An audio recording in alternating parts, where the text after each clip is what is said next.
The new rules of introducing peanuts: what concerned parents need to know. Everything you think you know about peanut allergies might be about to change.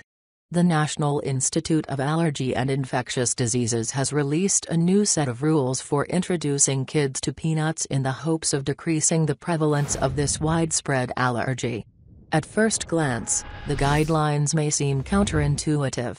Babies with a higher chance of developing a peanut allergy should actually be given foods containing peanuts earlier than those with less of a risk of allergic reaction. The guidelines, released earlier this week, suggest parents should introduce peanuts to high-risk babies when they are between 4 to 6 months old. Infants with less of a risk can start these foods at 6 months or older, following the pattern of the family's normal diet. Previously, kids in danger of developing an allergy were supposed to avoid any contact with peanuts for the first 3 years of their lives, according to Hugh Sampson, MD, director of the Elliot and Rosalind Jaffe Food Allergy Institute at Mount Sinai and a parent's advisor. But the new guidelines mean children at high risk should have peanuts in their diet much sooner. It's not only saying it's okay, it's saying you need to do it, Dr. Sampson says. So how can a parent know if their baby might be at high risk of developing a peanut allergy?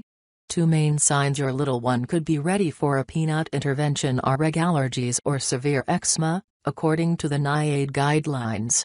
Talk to your pediatrician if your child has either or both conditions. Your doctor can do an allergy test to find out the best timing for introducing peanuts. Whole peanuts are a choking hazard for infants and small children, says Drew Bird, MD, director of the Food Allergy Center at Children's Health in Dallas and father of a baby starting to eat foods with peanuts. For your baby's first bites, you can stir a small amount of peanut powder into a puree or spread a thin layer of peanut butter on toast. The sticky consistency of thick peanut butter can also be hard for little mouths to handle. So Dr. Bird recommends 2 teaspoons of smooth peanut butter mixed with 2 teaspoons of warm water for babies just starting solids. It's also important to keep serving your child peanuts once they've been introduced.